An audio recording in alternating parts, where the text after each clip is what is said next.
Good evening, ladies and gentlemen, and welcome to another episode of Through the Curtain. I'm your host, Tommy T, and I'm joined, as usual, by Double K with Smokey Z behind the scenes.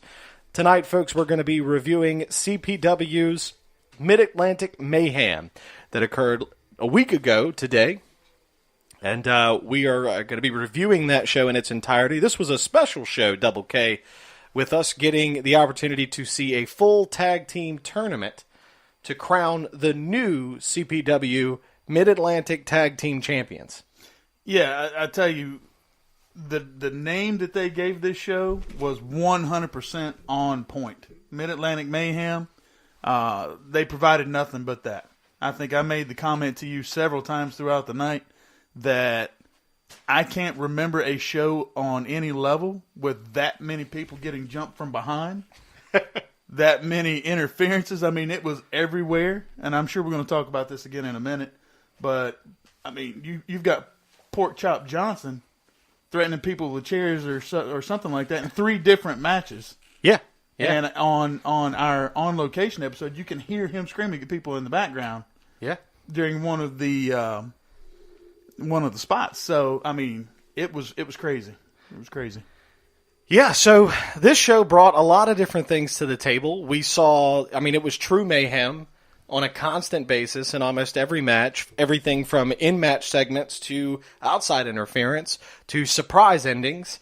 Everything about this card embodied mayhem. Mm-hmm. So CPW did a great job with naming the show.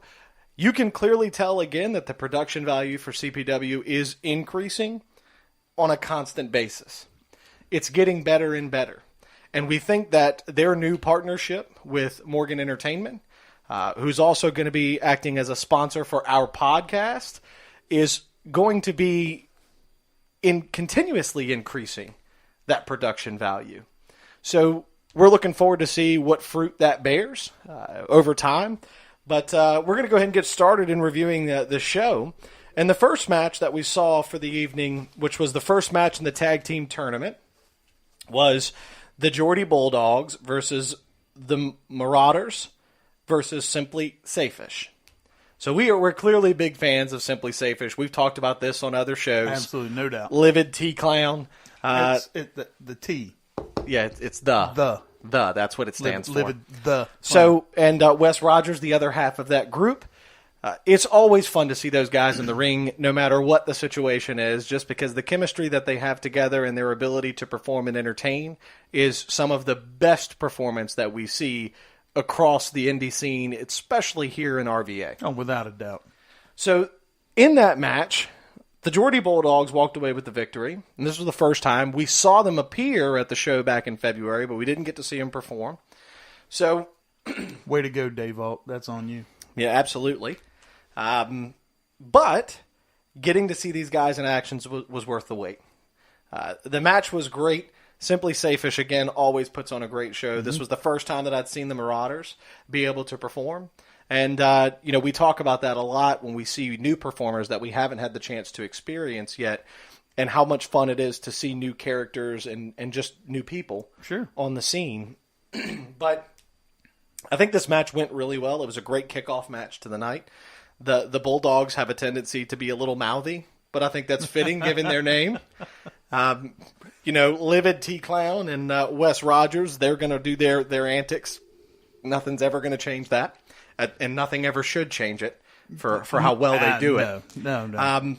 But for me, the match was good. The action was pretty constant for the first match of the evening. It wasn't a long match, but it was a great starter for the night. And, of course, this show being free, they had a really good-sized crowd in attendance for it at the King William Volunteer Fire Department.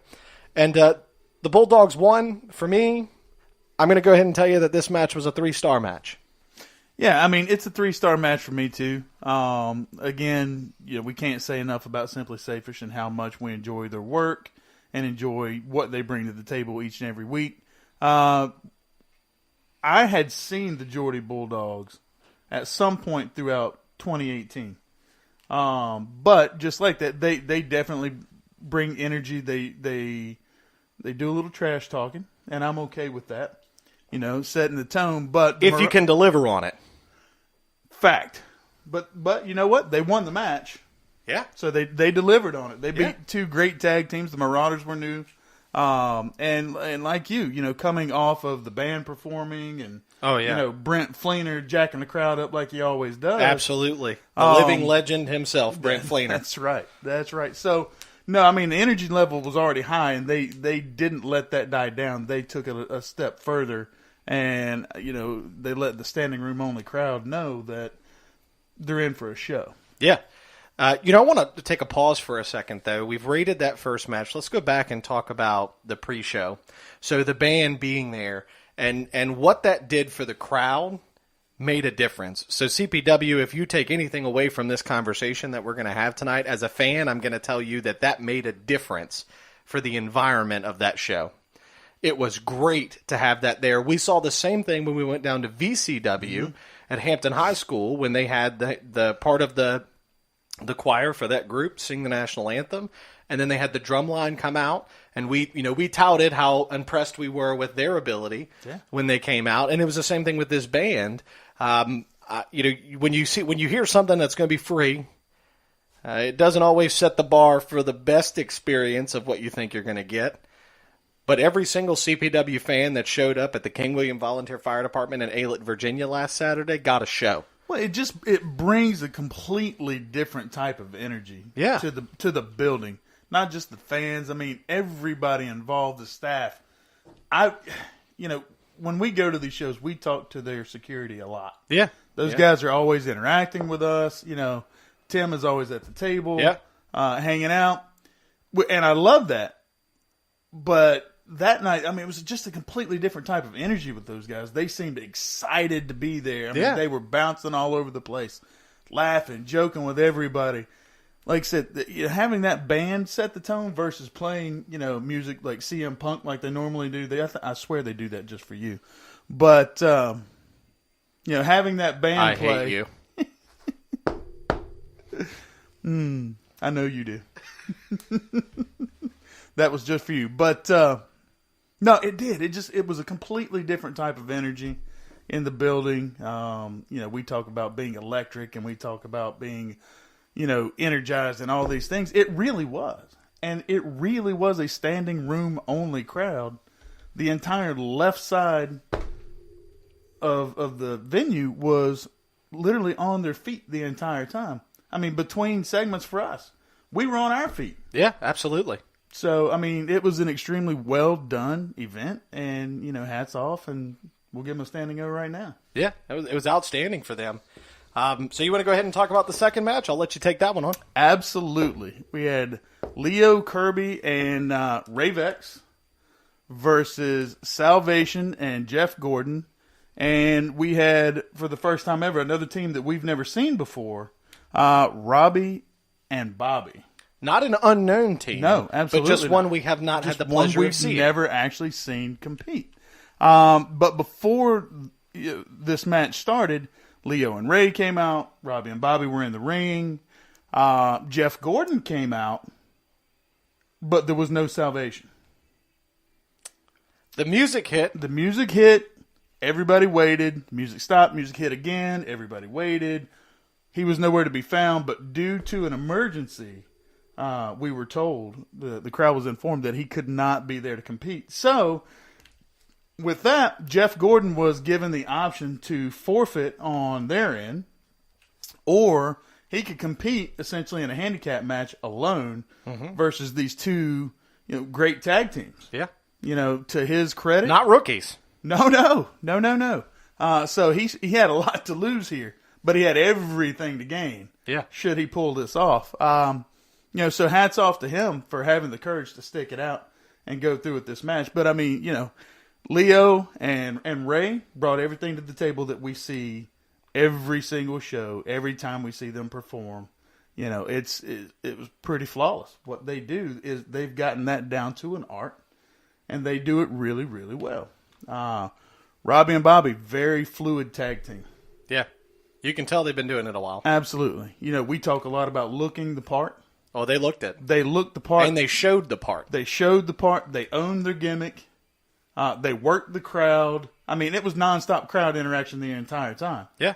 And if my mother listens to this podcast, I have to. There were some pictures that she was not allowed to post on Facebook that she was snapping of these guys. I'm not sure how I feel about that. So I'm not sure how I feel about it. I mean, she was taking pictures and sending these things to her friends. So Robbie and Bobby, you're out there somewhere. But yeah, like I said, the match had it continued on what match number 1 started. They kept the energy high. They kept it going. There was a little interaction when needed to be from Jeff Gordon. He might grab an ankle or something. He got in through some hands a couple times. Yeah. But overall, I gave the match itself a 3. It was a 3-star match for me. Okay. Again, it kept the energy high, and I enjoyed myself. How about you? So one of the things that I enjoyed the most about this match is I wasn't sure how I was going to feel about the triple threat tag team side of this tournament. Right. I thought it was an interesting way for them to try to fit as much talent as they could onto the card, so I get that. Mm-hmm. But I was really concerned about how well the performers were going to be able to respond with only having 2 performers in the ring but 3 tag teams. But through all of these matches, there was enough tags that we got to see action from every single person. So the part that I was concerned about never happened. They delivered on it. And, each one of those performers, there's a credit that's owed to them for being able to get in there and make that work. Because it's concerning. And we've seen this on every level where you've got 3 tag teams and 2 of the tag teams are the focus and one of them just hangs out in the corner. Mm-hmm. But we didn't see that this time. And so I was really happy to be able to see all the tag teams get involved. Robbie and Bobby are a unique group. They are very much what you would picture to be a professional wrestler. So congratulations, guys, for owning that gimmick and for making sure that you present the product that you want to represent, because I think you do it extremely well. With Leo and Ray Vex, the only thing that I've got there is I'm still confused about who Ray Vex is, what he represents. As a fan, I'm a little concerned because I know where he came from. And he's been hanging out with Leo for a while, who lavishing Leo Kirby, in all his glory, wearing his unicorn pink tights. I mean, you know what though? It's not capris and loafers. Absolutely, no. He's got his part down now. But let's say this about Ray really quick. His in-ring work is really good. Oh yeah, the talent is there. The talent is there. The effort is there. He's great in the ring. But we do talk about gimmicks a lot, and there's not one. Yeah, I don't know what it is. So, and maybe that is the gimmick. Maybe. That there isn't one. Could be. And if that's what he's going for, then he's absolutely in the right direction. But if he's trying to paint a picture for something else, then as a fan, I don't know what that is. Great match overall. We got to see Leo and Ray take the victory for this one. Mm-hmm. I gave them 3.5 stars. And I gave them 3.5 stars because their ability, again, to make that triple threat piece of it work. Right. We don't see that done well, ever, really. I'm even nervous about a triple threat that we're going to be in attendance to see next weekend, about how well that's going to turn out. It's kind of a big one. It is a kind of a big one. It's going to be in a big stadium. Yeah. But, would it be in New Jersey? It is in New Jersey. Okay, all right. I'm just making sure we're going in New Meadowlands, actually. Just making sure that we're going to the same one. Yeah, We're going to the same one. Okay. So there is. It's just not always executed well, and they did a good job of it. So 3.5 stars is where I am with those guys. Jeff Gordon, hats off to you for not forfeiting it, staying in there and taking one for the team, buddy. So moving on to our next match. We've had LA Tank and Isaiah versus Gorilla Squad versus Ethan Cross and John Washington. So LA Tank came out with Isaiah. The guys came out separately. And there was something that happened. I don't really know what it was, but it was something between LA Tank and Isaiah. And LA Tank stormed off. Yeah, he was not a happy camper when he went in the back. No, he kind of shrugged off the folks, the management team from CPW, and he went to the back and left Isaiah, who seemed a little bit bolsterous about his ability to still compete in a tag team match, even though he was only one person. The Gorilla Squad, though, man, those guys are rough.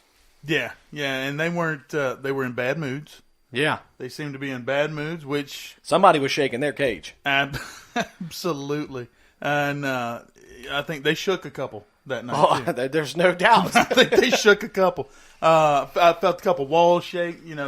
Roof a little bit. Yeah, It was high impact. So it was high impact, and this is another one of those opportunities where we got to see big guys do big things, and I've always enjoyed when we get that opportunity because we don't always get to see big guys be able to move well and still perform in the ring at a high level. These guys did that, so. Kudos to them. This was the first time that I had the chance to see them. I don't know if you had seen them before. I had not. I enjoyed the match. They walked away with the victory. Anytime I get to watch John Washington get beat up, I'll take it. I was going to say they walked away with the victory, and I think they took a little piece of John Washington's soul with them. Yeah, maybe a little bit. John Washington, I wasn't sure if... You know what? I'm actually going to tip a hat to John Washington, though. Okay. This is new, ladies and gentlemen. This is never before heard in public. No, I'm going to tip my hat. I have not even had this conversation with you guys in private, really. But I'm going to tip my hat to John Washington, and here's why. Because we talk about gimmicks, and we talk about characters, and we talk about like what that looks like from a fan's perspective. But this is a guy that no matter which promotion he goes to, he owns his character. He never changes it. We've criticized him several times for being 3.5 feet tall and legally a midget. We've given him crap for looking like a member of the Lollipop Guild between him and KR Superstar. Yeah. But in reality, if we take those jokes aside and even the kayfabe that we produce as helping CPW and whatever that looks like for us as a podcast, this is a guy that I had the opportunity to share with, and he shared a little bit of his story with me about where he comes from. And now I got to tell you, so for anybody that watched our Timmy Danger episode, I was clear about the fact that I could not stand Timmy Danger until he was in the room with us and I got the opportunity to talk to him. Yep, you were upfront about it. So John Washington is a guy that I think there's so much more to that story about why he is the way he is. Because this is something he loved when he was a kid. And he's made the determination that no matter what life brings to him, he's not going to stop what he's doing because he loves doing it. So I'm going to give the guy, a round of applause for committing to that, owning that gimmick, and it's like it feeds into him. The more we rib him for it, the more bolsterous he becomes. Well, he's out to prove a point. He's out to prove a point that 5'3" superstars can achieve superstardom. But no, all jokes aside, I did have to take one Yeah, sure. I had to take one cheap shot there because when he hears this, he's going to think that we've turned the page and all these. Well, no, that's not the case. And all these nice things. So I had to get one cheap shot. But you're right. He still nips at our table skirt when we're at the events. So, well, sure, I had to check and make sure he wasn't over there just now. But he's not. In case you guys were wondering, he's not. Smokey, we're good. I met John a few years ago at Gold's Gym before anyone knew this gimmick. I think this gimmick was there. I think he was living it already. I don't know how much truly is gimmick. I think this is just, his personality. His personality that he doesn't get to share on a regular basis. Okay. So when he comes out to perform, that's his chance to just let it go. Okay. Just I'm not, because I said let it go. I'm going to refuse calling him Elsa right now. I'm going to hold that back. Let it go. Yep. Maybe if he ever needs a gimmick change, he can be an Ice Queen. But I'm pretty confident KR Superstar is wearing that dress for him. Ooh, yeah. There's video proof that he definitely wears dresses. But no, in all seriousness, the guy, he does deserve a round of applause. he gives it 100% effort the entire time. And whether the fans like it or not, whether they want it or not, they get every single thing he has to offer on any given night. And from that standpoint, everybody should take note. Absolutely. And everybody should aspire to bring that type of passion to what they do every single time they step in the ring. Yeah. So, I don't think we've ever given John Washington this much credit in one single episode. You might want to listen to this one twice because it won't happen again. So here's my commitment to that. This is going to be, we haven't done an interview in a while, right? So, John Washington, I would like for you to be our next guest on Through the Curtain, to come in, sit down, and have a conversation with Double K and myself. And let's talk about your career, and let's talk about who you are and where you want to go and what you believe in. Because I think there's a lot more to that story that people haven't heard yet. So I'd love to give you the opportunity for folks to hear that story. So, Double K, I gave this match 2 stars. That's where I had him at. But I'm going to tell you why I gave it 2 stars. One of the problems that you run into when you've only got one person as a member of that tag team, and then 2 big guys, and then 3 little guys, is you don't get a great mixture. We've seen that in previous matches at CPW. So I don't think this was a 2-star match in comparison to their ability to perform. Right. It was 2 stars given the circumstances that they had to deal with the size differences of the competitors in the ring. Well, I had it at 2.5 for a lot of the exact same reasons, but this was our second straight match essentially handicapped. That's true. That's true. So we essentially saw the exact same match twice. Yeah. Back to back. Yeah. Maybe it would have been a little bit different had there been some spacing in between, but the way the tournament was laid out, there really wasn't a chance to space it differently. But like I said, Jeff Gordon had just competed alone without his partner. And then Isaiah had to compete without LA Tank in the very next match. So what we saw was extremely similar. I would imagine match lengths were almost identical. Yeah. So that was my reasoning for the 2.5. Again, has nothing to do with their abilities and the effort that was put forward by the guys in the ring, by the performers in the ring. But we literally, in match 2 and match 3, saw the exact same match. Yeah. Different circumstances, but same match. Different circumstances, right. But, when you break it down to bare bones, one guy no-showed and one guy walked out. Yep, that's true. Before the match started. Yeah. So it was the same thing. Yeah. All right. So that's going to wrap up that match. You want to go ahead and take the lead on the next one? Absolutely. Again, had a couple big guys going at it here. We had Capital Vices. Yeah, we like those guys. We like those guys. Versus the Atomic Dog, Pork Chop Johnson, and his partner for the night, Braswell, the CPW Mid-Atlantic champion, versus Kevin Mears, Triple Fears Kevin Mears, and the leader of the Sanctuary, Timmy Danger. None other than Timmy Danger. Right. So, because sometimes we get the Sanctuary, but we don't always get Timmy. Right. So, Timmy, thank you for showing up to CPW and gracing us with your presence. Yeah.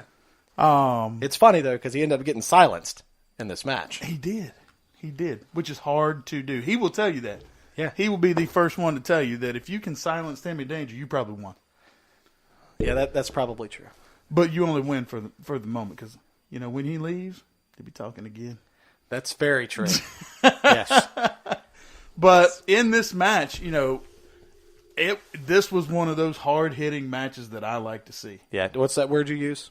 Smash mouth. There you go. Got to get it in at least once in every episode. That's right. This match was smash mouth. Yeah. All these guys, every time we see them, they're very intense. It's a very intense match, whether it be a one-on-one match, whether it be a straight-up tag team match, or however it's configured. I enjoy it. Capital Vices ended up taking the win. Yeah. In this match. But I do want to say that we're talking about Smash Mouth, and we're talking intensity and all these things. I've never seen Pork Chop Johnson on the level that he was on last Saturday. So let's talk about what caused that. We got to see, there were several things that caused Pork Chop's intensity.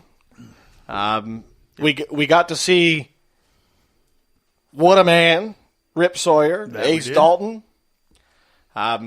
We got to see, Pork Chop get really heated. In fact, it's the first time I've seen Pork Chop pick up a chair. I was concerned. And go after somebody for it. I was really concerned. Very vocally. I mean, I'm used to him barking, but I'm not used to that really aggressive approach. Oh, no. I mean, it was legit. I mean, seriously, great job by Pork Chop. The look in his eye when he had that chair, I know that I moved over a little bit. I know you moved over a little bit, and I know Smokey Z moved over a little bit. Yeah. Just so we didn't get any on us, if you know what I mean. Yeah, and we're not talking about Smokey Z's vapor either. Oh, no. That's why we had the open door. Yes. So, great match from those guys. Capital Vices are great to watch. I've enjoyed those guys every single time that we've had the opportunity to see them. These guys are, without a doubt, very, very, very intense performers who deliver on their image. Because when they come out, if you get the chance, guys, Google the Capital Vices from CPW Wrestling. Their wardrobe, how they present themselves, and just their moves in the ring, they're solid. They are smash mouth performers. And they deliver what you would expect them to deliver. They're not huge guys, but they're decent-sized guys. They move around really well. And they're a great tag team. I look forward. You know what I would like to see?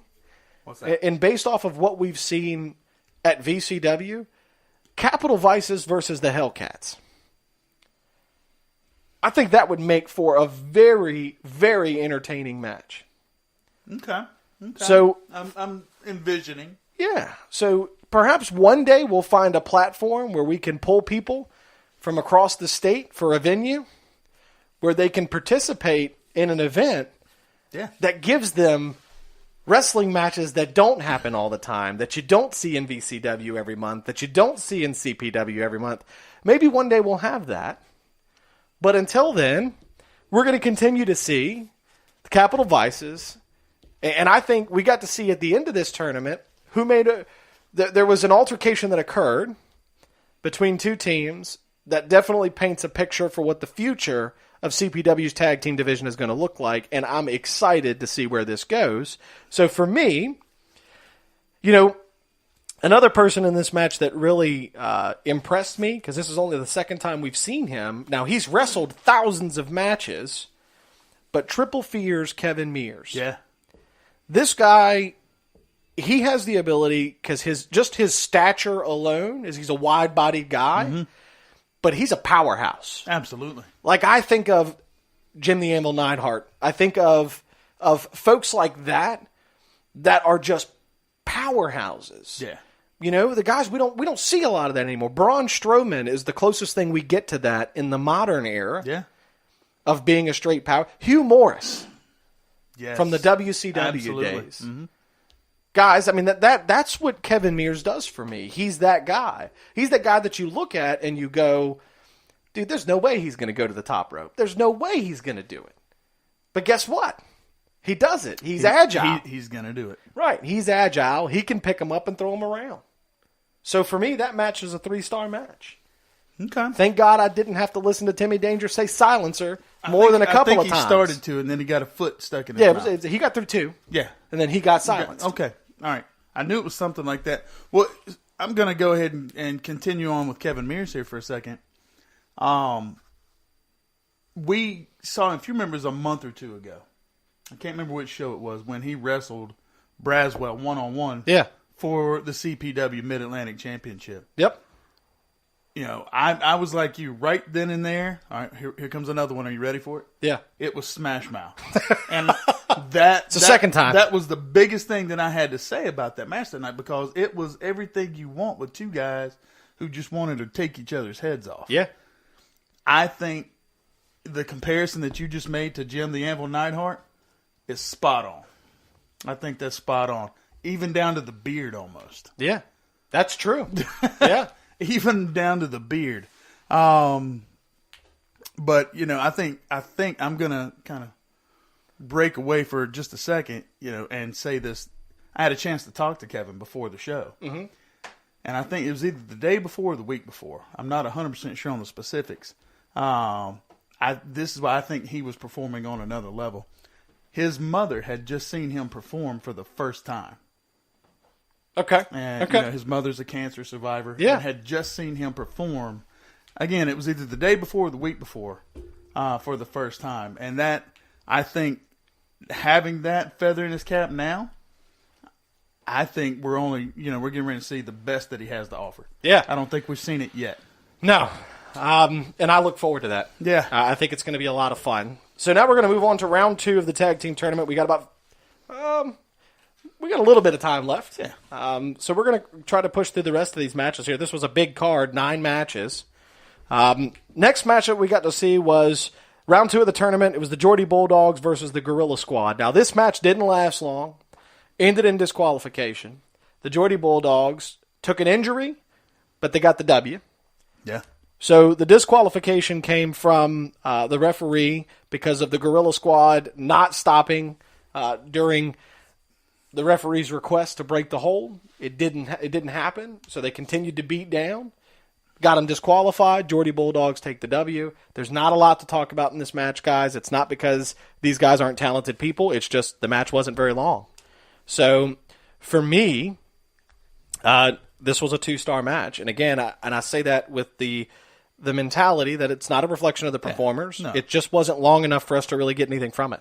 Well, I think we spoke extremely highly of these two teams in their first-round matches, so I don't think anybody could actually say that it was something we disliked about their performance or their abilities. No. I honestly didn't even rate this match. I didn't give it a rating just because it ended quickly.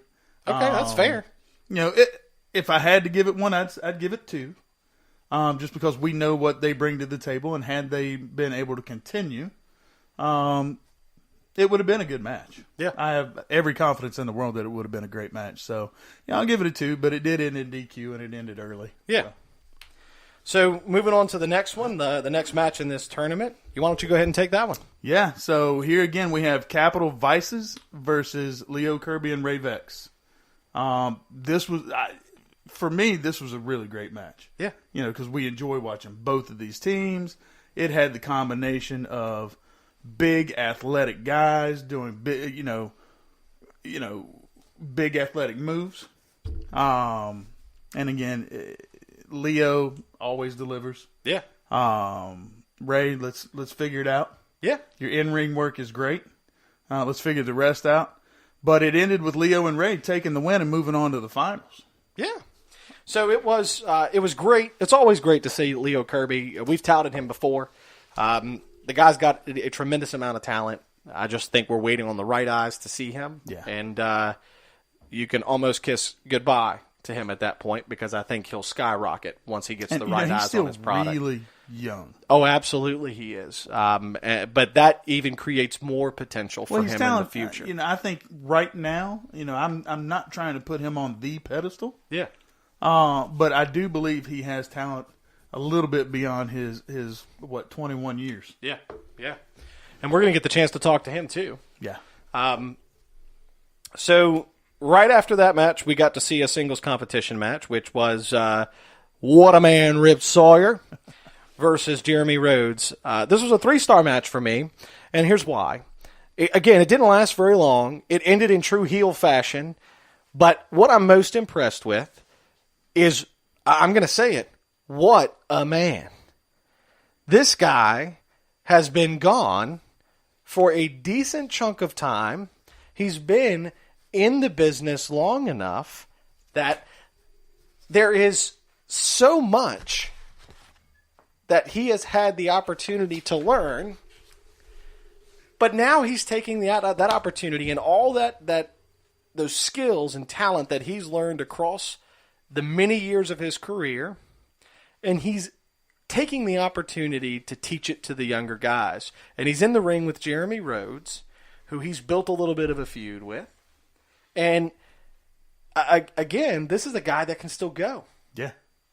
I mean, and not go and look sloppy, because we've seen that. Oh, yeah. We witnessed that a few weeks ago. Yes. Yes, we did. We won't name names anymore, Nope. but we did witness it a few weeks ago. But, Rip still, he looks better now than he did 5-10 years ago. Yeah, and it's not just a cameraman that makes him look that way. Well, no. We get to see him in person. Right. I mean, he looks like he could go with anybody at any time. Yeah. In any match, as is right now. And Jeremy Rhodes, he has this opportunity for him to be in the ring with a veteran. Yes. That's a huge opportunity for him. Absolutely. And I look forward to see where this goes. And I got to tell you, too, Ace Dalton, I almost want KR Superstar and Ace Dalton to be in the same room at the same time and listen to those two guys go at each other. Well, I think CPW was trying to put that together, but KR didn't meet the height requirement to do that. So, well, Ace won by default. That's fair. Ace Dalton's probably the better talker anyways, given the fact that KR can't talk without a bodyguard standing next to him. Well, yeah, Ace doesn't need a big fancy watch that he can't even pronounce anyway. So, well, that's true. And Kmart sunglasses. And Ace Dalton wears considerably more fashionable outfits than KR Superstar does. The ear flaps on that hat? Yeah, man, come on. KR needs those to cover up his little pointy elf ears. I don't think that they're elf ears, though. Yeah. I'm pretty sure I saw a selfie of them somewhere on Facebook of him, Humphrey J. DuPont, and John Washington in their original wrestling gimmick as the Munchkin Guild. You know what? I've seen that picture somewhere. I'm pretty sure, we're going to talk about this again in a second. Yeah. I'm pretty sure that CPW heavyweight champion Sledge Gibson is the one that posted that just before issuing that beatdown. Yeah. So 3 stars is where I was with Rip Sawyer and Jeremy Rhodes. Yeah. I got it at the same place. So let's move on. Let's talk about, briefly, KR Superstar, Humphrey J. DuPont, the 450. Now, and Sledge Gibson, the handicap match for the CPW heavyweight title. So here's where my problem is with this. This is a 1-star match. And here's why. Okay. This is where I speak strictly to what I saw as a fan in the ring. I saw a talented wrestler who had to interact with 2 guys who try to be entertaining. And, if I had to rate Sledge Gibson on his performance, I'd have to give it a separate rating. But I'm not sure I can rate anything that's got KR Superstar and Humphrey J. DuPont in a wrestling match. One guy comes out wearing his mom's leopard coat, and the other one comes out whose mouth is taller than his actual height. So it really wasn't even a match. But you know what I did enjoy seeing? I enjoyed seeing Sledge Gibson take that briefcase and beat both of these old guys down in the ring. Oh, no question. No question. There was a lot of interference. There was a lot going on with this match. There was a whole lot of moving parts. So it was kind of hard to keep up. Yeah. If you weren't 100% sure what was going on, and if you were a new fan, who was who was jumping who. Yep. Here's another part of the match that I really enjoyed. I can't remember who got to eat it, but Sledge Gibson's mother. Sandwiches, folks, sandwiches. Let's shoved a sandwich, not a sandwich. Nope. A sandwich, and it was either Humphrey or KR's big freaking mouth. I think it was both of them. I'm pretty sure it was both of them. From where I was at, I couldn't see who got it. But I will say one thing. It had to be a really big sandwich to fit that mouth and shut it up. Amen to that. So, here is where this match got really interesting. And that was, we got to see the legendary Dave Hebner count the 3 fall with Sledge Gibson winning that match and retaining his title. That was the special moment.